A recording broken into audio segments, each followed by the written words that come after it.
What's good? It says TST Real. Just want to give y'all an update on where I'm at with my truck. For all y'all who didn't know, um I had started a trucking business in 2019. By myself. You know what I'm saying? No help. Anyway, sometime in September, I had put a video out that my truck had went up in flames. You know what I'm saying? It burnt down. I just wanted to let y'all know where I'm at, you know what I'm saying, in the process. And then, doing so, explain like my situation and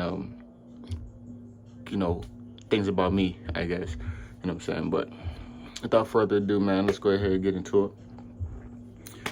Basically, like sometime I had bought this truck, this 2016 Peterbilt 579 from Georgia, from down there in Georgia, sometime in April or May, something like that.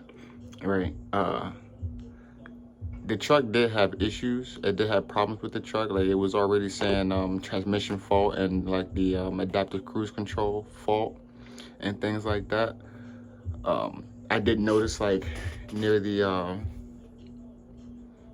down near the floor, near the pedals and underneath the glove box department and stuff, it was like a dark line there versus like the rest of the floor on the side. It was kind of like a faded black color. It was dusty. You know what I'm saying? Like I could tell that the rest of the floor was dusty, and then up near there it was wet because it was dark.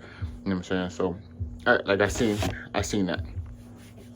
Anyway, how I even got the truck anyway was I had to sell my car. I sold my car. I had a 2017 Nissan Sentra. It was paid off. You know what I'm saying? That was my baby though. You know what I'm saying? Like it has, it was what it was for. You know what I'm saying? Give me the point A, point B, and shit like that. But anyway, I had sold it. You know what I'm saying? So I can have a little extra money to go get this other truck, because I had a 2015 Freightliner Cascadia prior to that I was driving, but I wanted to expand, you know what I'm saying, expand my business, grow my business, because things was going, I guess, good or well or whatnot, you know what I'm saying. At least that's what people think, you know what I'm saying. But people really don't understand like the everything that happens behind the scenes, you know what I'm saying, with owning a company or running your own company. It's a lot of fees. It's a lot of fees, and people do not care. They just assume that you just you come from money or something. Like you just have this money tree in your backyard, you know what I'm saying. Like they just think you can go out there and pick off money and shit. But anyway, I had went down there and bought that, drove it all the way back to Maryland from Georgia. It's about 10 hour drive, you know what I'm saying, something slight. I did that. I leased on to where I had my Freightliner leased on to, and pretty much that just, as soon as that happened, it just went downhill from there. Like wasn't making us enough money, so I wasn't able to pay my truck notes due to not having the freight, not having the work there, right? But you have like a grace period, 30 days, you get 30-day tags, you know what I'm saying. So I wasted my 30 days, staying where I was at, thinking that that it was gonna pick back up. In the meantime, before I even did all that, I had a couple of people, friends, and they think that they don't, like I said, they don't understand like what's really going on. So I had approached them with a business opportunity. Pretty much was saying like we're all entrepreneurs, we all do the same thing, right? But they only have one truck, you know what I'm saying. So I was the only one that had multiple trucks. So what I said was, why not we just come all together, You know what I'm saying? We had like five, six trucks, right? Why not just come all together and then, go get contracts, right? It was just so much easier. Like, they really didn't understand. It's easier to get contracts when you're a fleet, like when you have multiple trucks, right, versus one truck. It's like you're more likely going to get a bigger contract with more trucks than just one truck, right? So anyway, long story short, they wasn't feeling what I was talking about. And I understand, because you're going to have one, or somebody's going to have to be like the face of the company. And I understand. I didn't even want that responsibility, honestly. So I told them that we could sit and talk about it, but they looked at me as the guy to take their responsibility. So they would ask me all these questions. Anyway, I'm going off somewhere else. Anyway, long story short, they didn't want to do it. But what they were doing was they were picking my brain. Like, they were, looking for, they were getting the information off of me, like where I was at, how I went about doing this, like how I paid for this, how, everything, all the ins and outs about trucking and starting your own trucking business, what I'm saying, and keeping it, maintaining it, right? They were picking my brain. So it's like they were siphoning information from me, right? And I don't like that, what I'm saying? Like, if we're friends, right, you don't have to siphon information from me. You can just come directly to me, and I'll tell you whatever it is that you need to know. Basically, all the dudes that I was talking to, all my friends, right, that I was talking to, they all came down to where I was at, where I had my trucks at, right? So now there's no work, right? Is not enough to go through 5 people. It's too many people down there. So basically what I did was I had to leave. I had to leave, because it was nothing that I knew. Like, so they came down there and they started taking money off my plate, pretty much. So what I did was, instead of just being upset and complaining and stuff, I just left and went to go somewhere else. What caused me to leave was I started to notice that like every other week or something like that, I would have to do a run to Delaware or PA or something like that. It really ain't no issue, no problem with it, right? But it's the reason as to why I had to run to PA and Delaware and things like this. It's the reason why. And the reason why was because they felt that it was unfair for me to run in my little circle, like what I had already established for myself, right? For my business, right? They felt that we needed to rotate. Like, they wanted to do what I did, right? And because they didn't want to run to PA, or they didn't want to run to Delaware or West Virginia or anything like that. Like, they didn't want to do it, right? So instead of them like coming to me and talking to me about it, they went to the dispatcher, right? And the dispatcher, she told me what they said. So that's how I found out in the first place. So I was like, dang, bro, like, y'all are really tripping because y'all gotta go somewhere and I don't have to go anywhere. The only reason why y'all are even down here in the first place is because of me, right? So I don't even trip about it. Like, what I'm saying? I don't even care, So, because I had to change my thought process. Instead of me thinking that negative, I had to look at it as a positive, and it's just a bump, and I had to find another way around it. So my way around it was to just leave and go somewhere else. So fast forward, to move one truck, I moved my Freightliner to somewhere else, right? I couldn't move my Peterbilt because, remember I told y'all before, I had 30-day tags. I wasted 30 days where I was at, so I couldn't move the truck, and I already wasn't making enough money. Like, it costs it's $1,800 plus just for tags for the truck. We not talking about anything else, right? We just talking about just the get the tags. You know what I'm saying? So, uh, like I had to sit and wait for that. Like I couldn't get the tags, but that's not the reason why I couldn't get the tags, because of the money aspect. The reason why I couldn't get the tags was because the dealership down in Georgia failed to send the title up to the MVA. So anyway, I had to go through that, with them, trying to get them to send the title up to the MVA. I didn't.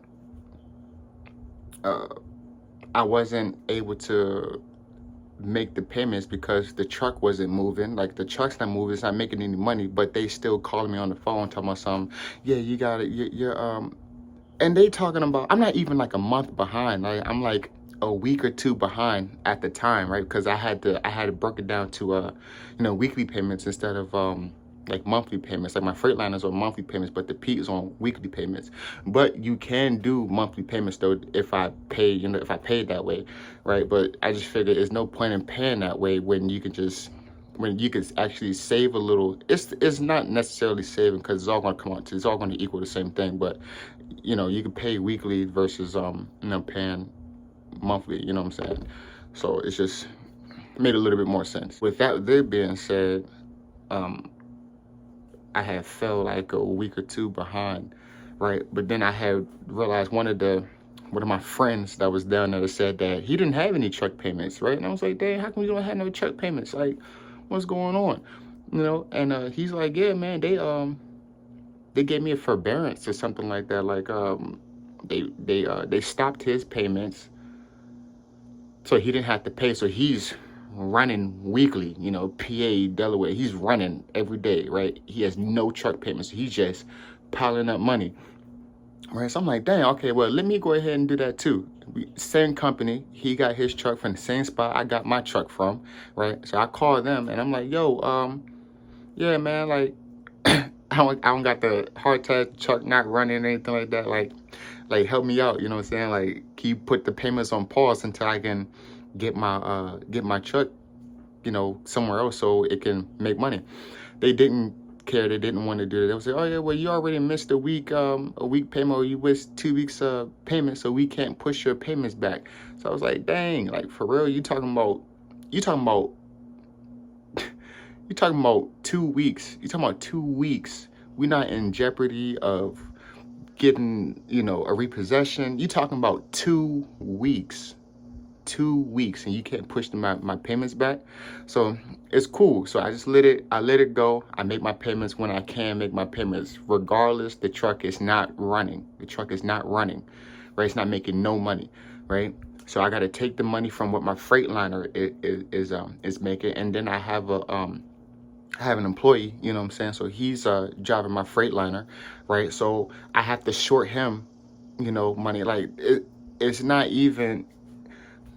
Nobody wants to work all week and be shorted money. You know what I'm saying? Can you imagine going to work all week and not being paid, or being paid half of what you made? He know who he is. Anyway, that shit hurt. You know what I'm saying? It hurt because, you know what I'm saying? He's real important to me. But anyway,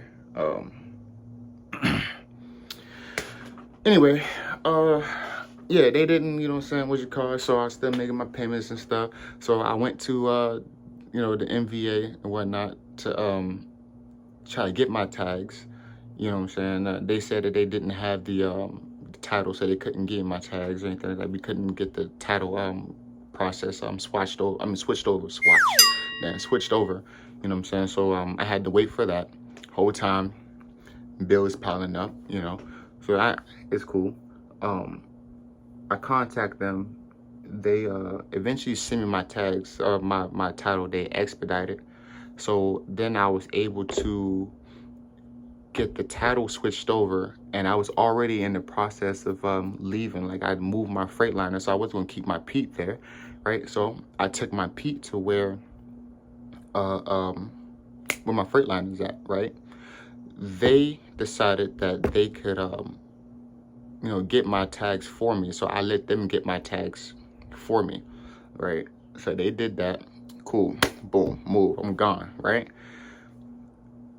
So I'm running for them, and there's a lot of fees that they were taken out of. I probably should have did better research, but it was better than not making no money at all.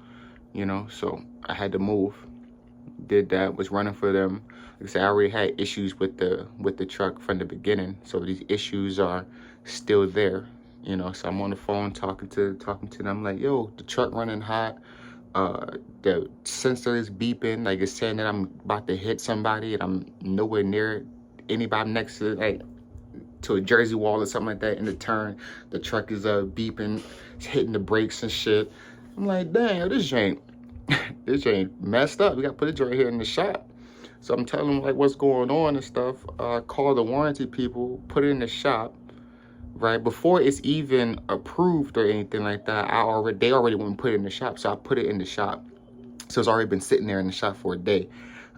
Then they come back and say, oh yeah, what you put it in, the warranty people, what you put it in the shop for, it's not covered under warranty, so we're gonna have to decline it, right? So I'm like, dang, yo, like so now I gotta pay money to get the truck out of the shop, like myself, like no type of help or anything like that.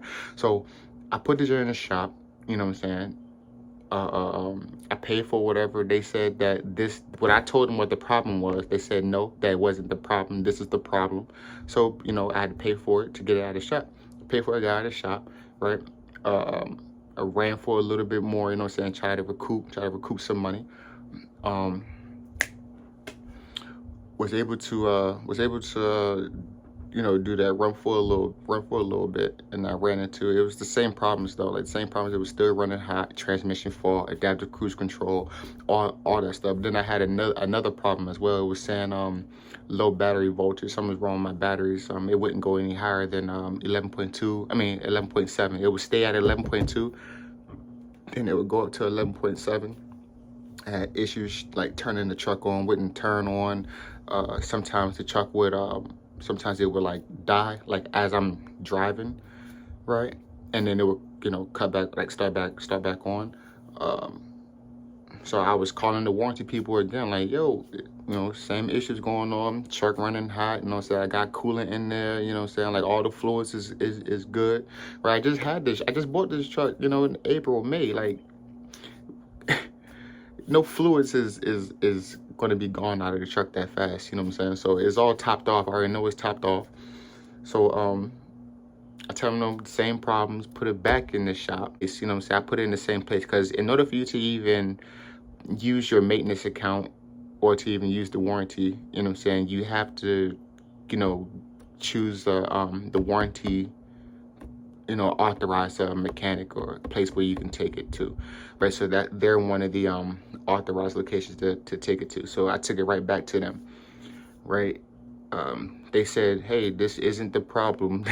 This isn't the problem with your truck, right? Like, something wrong with your batteries though. What we're gonna do is we're gonna give you all new batteries, and we gonna rewire the truck to all three batteries, so positive and negative.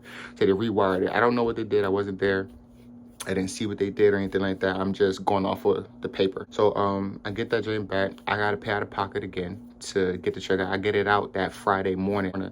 I don't work on the weekend, and it was and I already wasn't working, so I already didn't have no load for Friday. So I took the load to the yard where I normally keep my trucks at, where y'all normally see me at in the morning with all the trucks. That's where I take the truck. That's where I took the truck back to. It sat there that Friday morning. It sat there Saturday, and it sat there Sunday. Monday, I got in the truck and to work. I think I ran to PA or something like that. It seemed like it was good, but over a period of time with me running, then it started to act up again. So it was acting up again. That was the end of my day. Here it is, Tuesday. I come back Tuesday morning, get in the truck, and then I'm running, but I could smell it's like wires burning and stuff like that. The dashboard was flickering. Dashboard would cut off, radio would cut off, and then it would cut back on. In the meantime, like while I was doing that, you could hear you could hear the truck making like this sound, like it was trying to turn over or something like that. Basically, long story short, I was coming from PA. I went down inside the port and I had grabbed my load for Wednesday. It was only like, it was like little office furniture or something like that. It was only like 22,000 pounds, so it wasn't heavy, at all. So I'm driving, the truck is smoking, you know what I'm saying? And I'm chilling. I'm like listening to music, I'm like listening to Dolphin shit, and then I could see the smoke, you know what I'm saying? And I can smell it. I can smell the like some type of wire, but me, I'm thinking, I'm like, oh, this is just something wrong with the Pete, you know what I'm saying? Like, since I've had it, I've always had issues with it, you know what I'm saying? So something's wrong with it, so I might as well, it's whatever, you know what I'm saying? I gotta put it back in the shop. So I'm going down there, I'm going down the street. It's not a lot of smoke, right? I guess because I'm moving, so the smoke is blowing underneath of the truck or down the sides of the truck or something. So every time I would get to like a red light, I was like, you could see the smoke just a little bit more. So I got to this McDonald's on the left-hand side. It's like where I gotta make this left. So when I get there to that light, I'm like, I'm gonna pull off on the side of the road, and once I make this left-hand turn, I'm gonna pull off the side of the road and see what's wrong with the Pete. I did that. When I stopped at the light, the intersection, to stop, that's when I seen like a lot more smoke. So I was like, damn, let me hurry up and, pull this drain over. So I made the left-hand turn, pulled over, set the brakes, right? And I jumped out of the truck, right? I'm like, damn, this drain's smoking like crazy, right?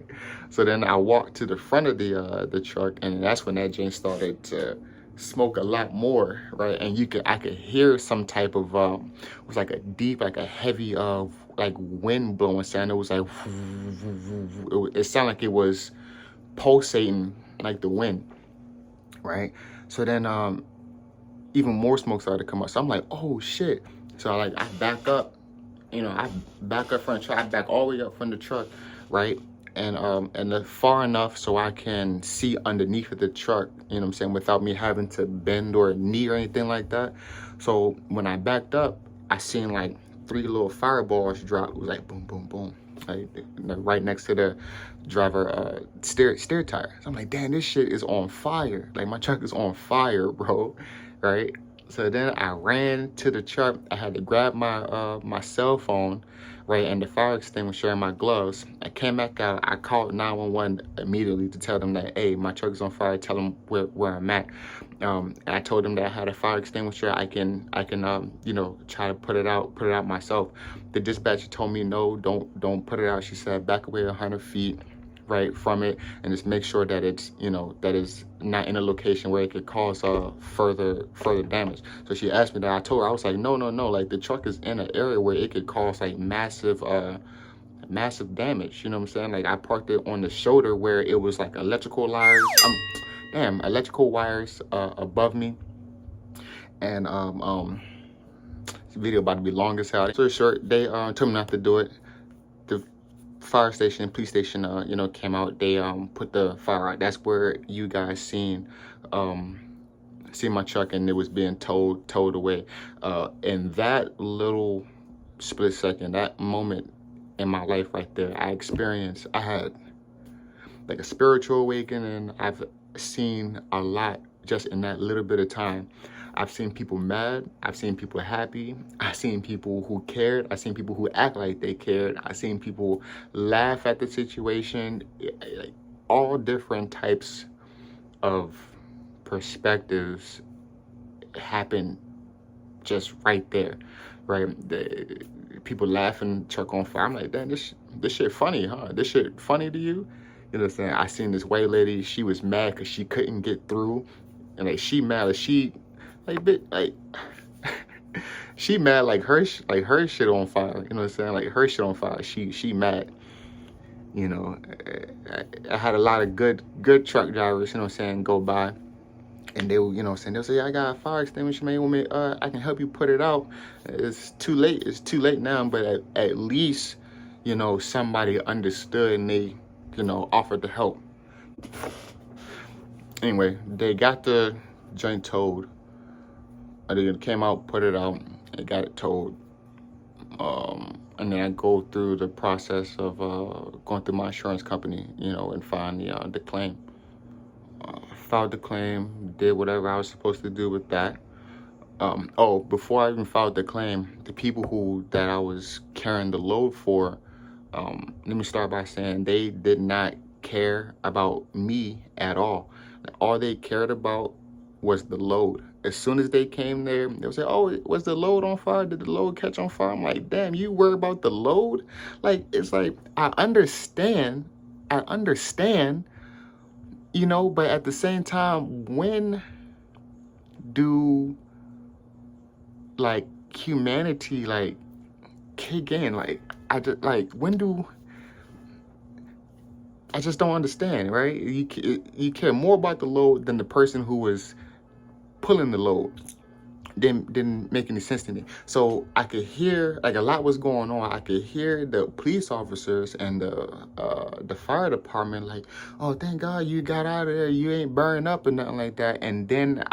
But then I also hear the dispatcher talking about the load, you know, and she hears them checking on me, right? So then it finally clicks in her brain, and she's like, "Oh yeah, baby, I'm so glad you didn't say that shit. I don't care." You know what I'm saying? Say that shit. Now that you heard the police officer and the fire department, care about me, now you want to care about me. Like, but at first it wasn't about me, it was about the load. You know what I'm saying? So keep that shit. That shit fake, shit phony. I don't got time to deal with fake and phony people, right? The reason why I'm talking about fake and phony people is because it's all this shit ties together. You know what I'm saying? Like my spiritual awakening, like just everything, you know what I'm saying? I woke up that day. You know what I'm saying? That day I woke up, like, for real. Talking and whatnot with the people because I got to, I guess. I mean, I don't know. It's whatever, you know what I'm saying? It was just interaction with the people then, right? Another thing, I seen people mad. I seen people take my situation and make it about their situation. Like, the dude was on the phone. Somebody called him on the phone. Maybe it was his wife or his girl or some shit like that. Called him on the phone, and he cussing her out because he talking about something. I'm dealing with the truck fire right now. Like that was, the fire's already out. You know what I'm saying? Like, he's taking my problem, making it seem like it's his problem to whoever he's talking to on the phone, like, as if you can't finish your conversation. Like, yeah, you can still work and you can still talk and whatever the hell it is that you need to do. Like, yeah, you can do all that, you know what I'm saying? But don't make my shit your shit, you know what I'm saying? It's not your shit, it's my shit, you know what I'm saying?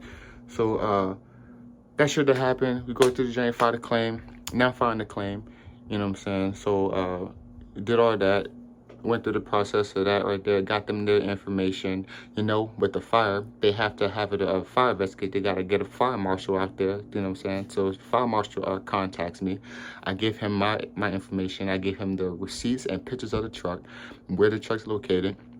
He goes up there and he says, yeah, like the fire started from like faulty.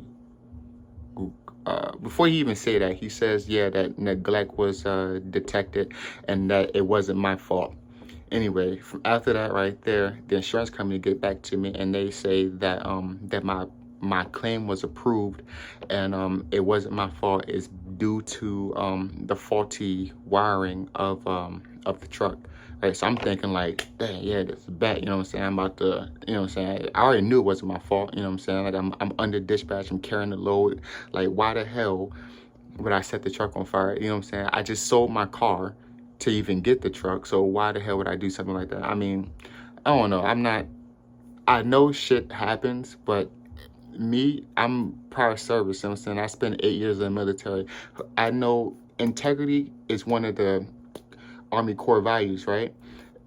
I take that very, very seriously, like integrity. I don't have to lie about shit, you know what I'm saying? Like, I don't have to lie about shit, right?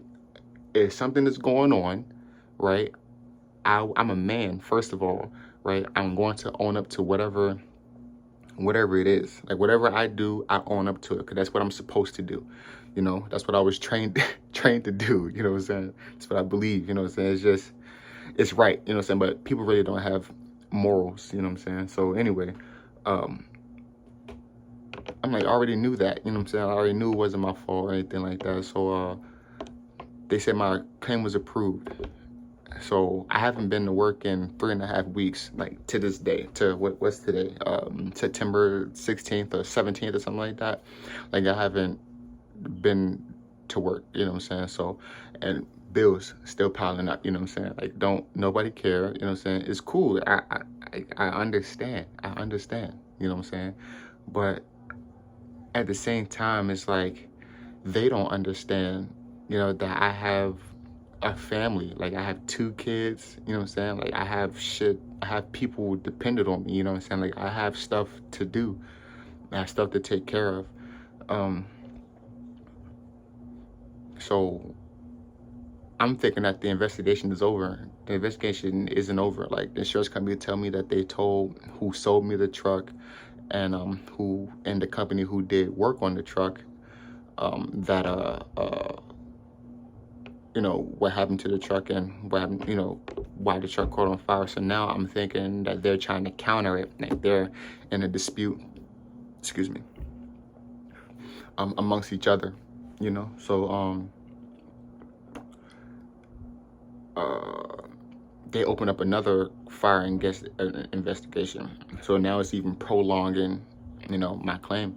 Basically, that's pretty much where I'm at right now. You know what I'm saying? Like,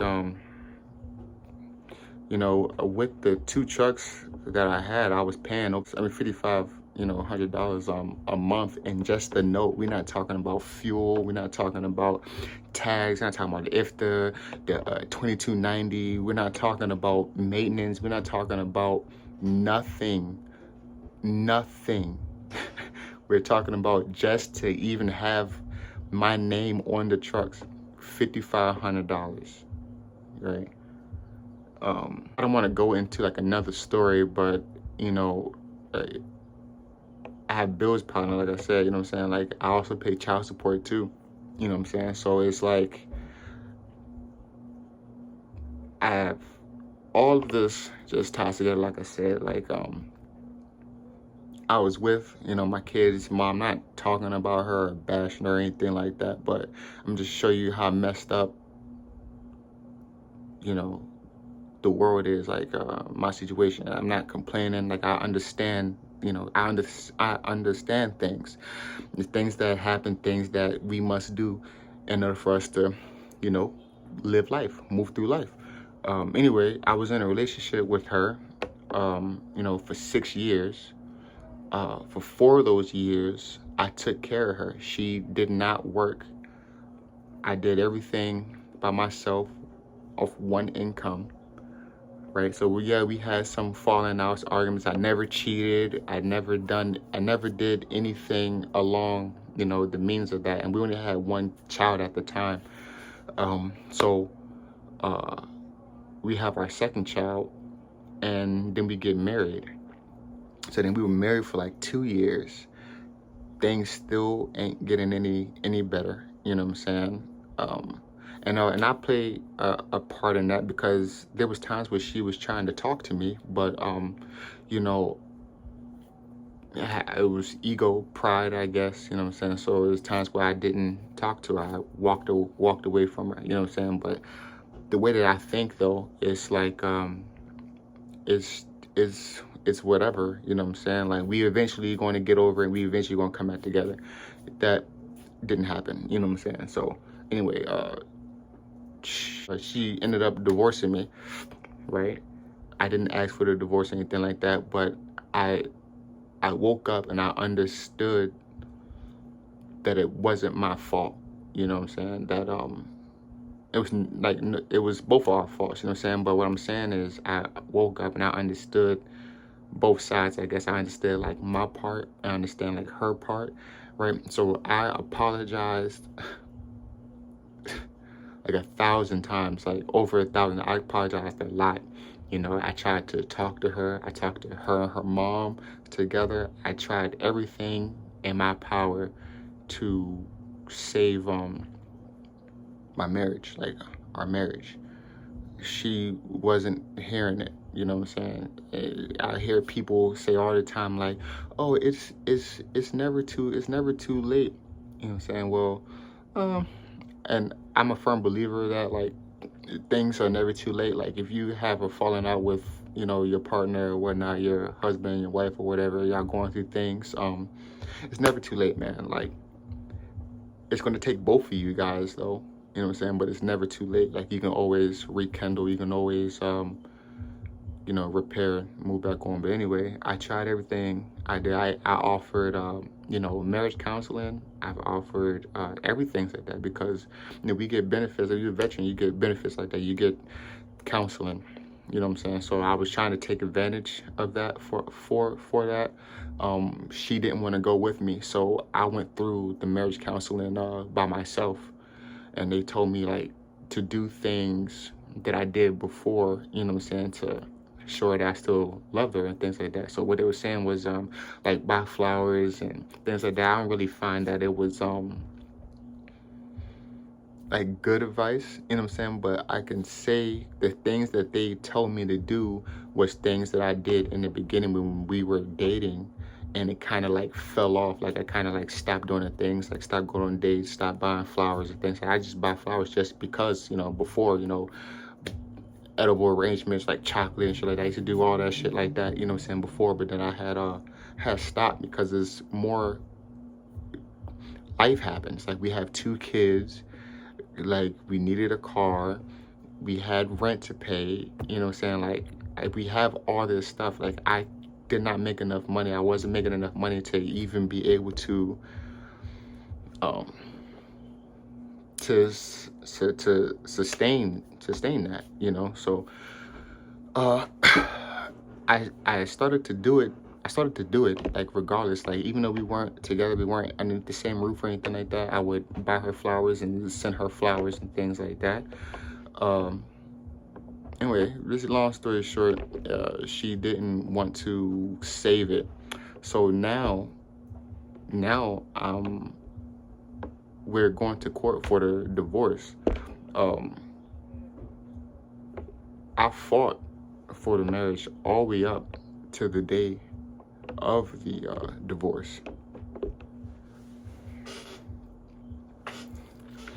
All the way up to the day of the divorce. And then when we was in front of the judge, right, I'm not even talking to the judge. I'm talking to her. Like, I'm like, damn, I'm like, for real? Like, this is what you want to do? Like, this is what you want to do? And she was like, yeah.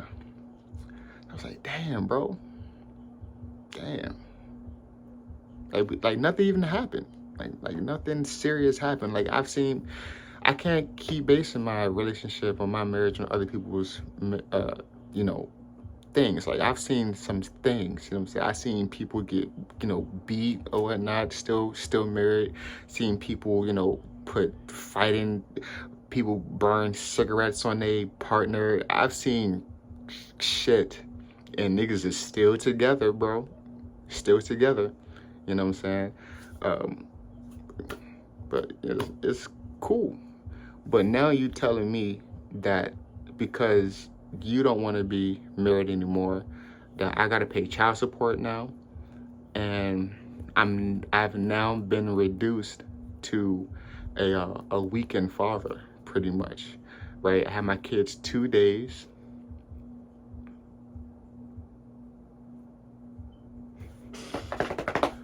I have my kids 2 days.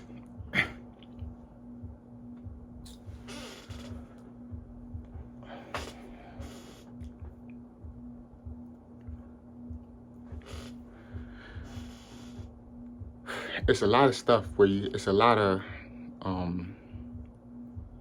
information. It's a lot of morals and things that you have to cram into 2 days. It's virtually impossible, you know what I'm saying? Like, there's no way I can cram, you know, my stuff and my children for 2 days, you know. And then I try and talk to them more. You know, I went out and I bought them cell phones, got them on my cell phone plan. They don't call me. When they do call,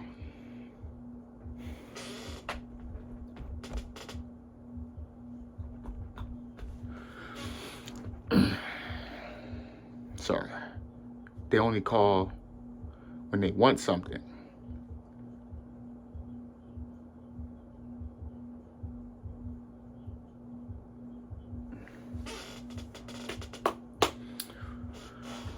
They only call when they want something, you know. And just, you know, me being who I am, you know, like I didn't grow up with the father, so I know how it is. So I do what I'm supposed to do, you know. uh I I provide for my children, you know, but it just doesn't make any sense to me as to why I have to. I thought child support was negative, and it's not. It's not negative. It's not negative. So what I pay monthly in child support, you know, I times that, you know, by, you know, 12 months, and by how many years that they're gonna be, you know what I'm saying, I'm gonna be paying for child support. And it's not enough money to take care of them. It's not enough money to take care of children, right? So that being said, like, fathers out there, like, pay your child support, you know what I'm saying? Because it's not enough, regardless of what it's going to. If she wants to live another life or whatever she wants to do, it don't matter. Just make sure you pay your child support. What I'm saying is, I have not been able to pay my child support due to my truck going up in flames. You think she cares? You think child support court system cares? No, they don't care, you know. So it is what it is. How I'm gonna end this train? This video long, boy. I'm about to chop this train. Anyway, yeah, Jamaica, you know what I'm saying? Long story short, you know what I'm saying? That shit long, bro. Excuse me.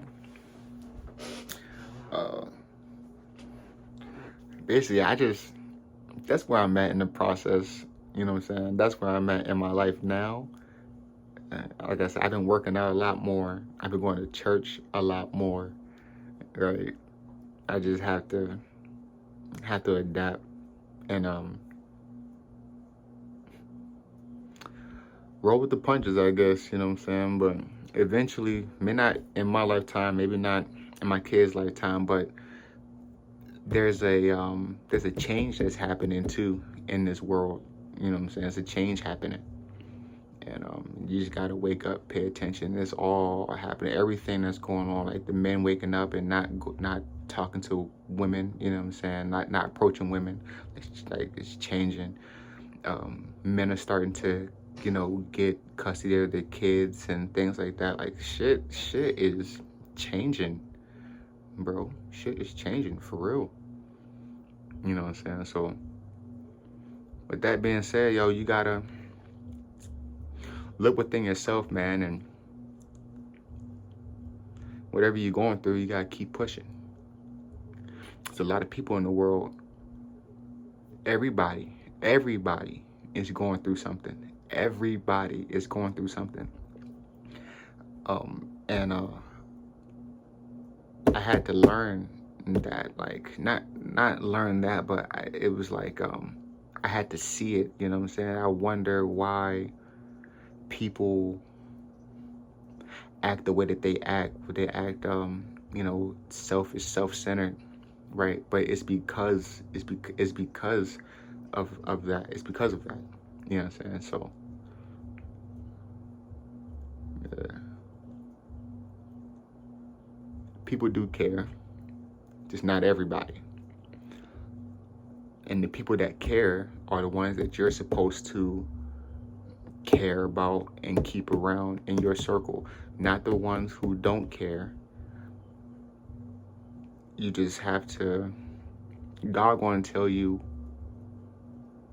how much energy you should put into somebody, or something, what I'm saying? Like, he would tell you, what I'm saying? Like, treat everybody the same, yeah, but don't fully give yourself to people out here, what I'm saying? Because at the end of the day, you're gonna be burnt, what I'm saying? I got no friends now, like, no friends. The people I was talking about before, earlier in the video, don't call me, don't check up on me or anything like that. Like, they don't, how you doing with the business? They don't call me, don't, like, so one of them called me, I might have gone to another video, damn, I'm not even trying to do this, but one of them called me maybe like a couple months ago to ask me, how, this is before my truck caught on fire too, to ask me how is things going on, where I'm at now. Like, for what? Why are you asking me these questions? Right? It's because they haven't been to work in a week. I mean, they've been working now, what I'm saying? They've been working now, but during that time, they weren't working. They've been out of work for a week. So you're only calling me on the phone to try and take more money off my pocket. Like I had to go through my ups and downs of, saying, being a business owner, like coming out here and jumping out on faith by myself. What I'm saying? So what makes you think that you don't have to do that? Like, why do you think you're gonna grab them to my coattail and, me pull you through? I'm not pulling nobody through no more. Like, I'm done helping people fight their dragons. I got my own dragons to fight. So that's it, man. Don't forget to like, comment, subscribe. Like, I don't keep doing me. I'm what I'm saying? I'm never gonna stop. So